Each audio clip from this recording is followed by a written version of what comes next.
జగిత్యాల జిల్లా కొరుట్ల పట్టణంలోని వాసవి మాత అమ్మవారి దేవాలయంలో మండల పూజ సందర్భంగా పట్టణ ఆర్యవైశ్య సంఘం ఆధ్వర్యంలో ఆలయ అర్చకులు పాలెపు రామశర్మ వైదిక నిర్వహణలో ఉదయం గణపతి పూజ, పుణ్యహవచనం, అఖండ దీపారాధన, అర్చన అనంతరం తీర్థ ప్రసాదాలను భక్తులకు అందించారు.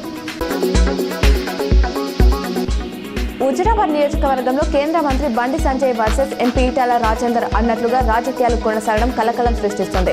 గ్రూప్ రాజకీయాలు, అంతర్గత విభేదాలు బహిర్గతమవుతున్నాయి. బీజేపీ జిల్లా అధ్యక్షులు గంగడి కృష్ణారెడ్డి ఇలాకాలో హుజురాబాద్లో కలకలం బయటపడడం పార్టీ శ్రేణులను ఆందోళనకు గురిచేస్తుంది. పెట్రోల్ బంకులో బైక్లో బంక్ వైపు పెట్రోల్ పోస్తుండగా ఒక్కసారిగా మంటలు చెలరేగాయి. అప్రమత్తమైన వాహనదారుడు పెట్రోల్ పోసే పైపును ద్విచక్ర వాహనం పెట్రోల్ ట్యాంక్ నుండి వేచేశాడు. వెంటనే అక్కడే ఉన్న పెట్రోల్ బంక్ సిబ్బంది వచ్చి మంటలను ఆర్పివేయడంతో పెను ప్రమాదం తప్పింది.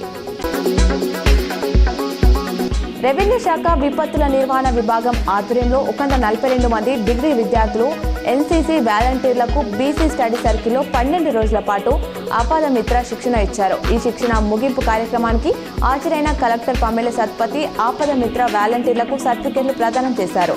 ప్రమాదాలను ఎదుర్కొనేందుకు గ్రామాల్లో, పట్టణాల్లో పనిచేసే ప్రభుత్వ రంగ ఉద్యోగులతో పాటు స్వచ్ఛందంగా ముందుకు వచ్చిన వాలంటీర్లకు మొదటి విడతలో ఆపద మిత్ర శిక్షణ ఇచ్చామని తెలిపారు.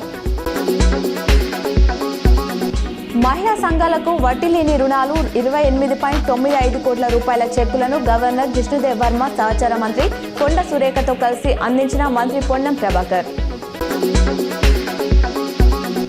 కరీంనగర్ పార్లమెంట్ నియోజకవర్గం పరిధిలోని హుజురాబాద్ కేంద్రంలో మోదీ కానుకగా అందిస్తున్న సైకిళ్ల పంపిణీ కార్యక్రమంలో కేంద్ర మంత్రి బండి సంజయ్ పాల్గొన్నారు.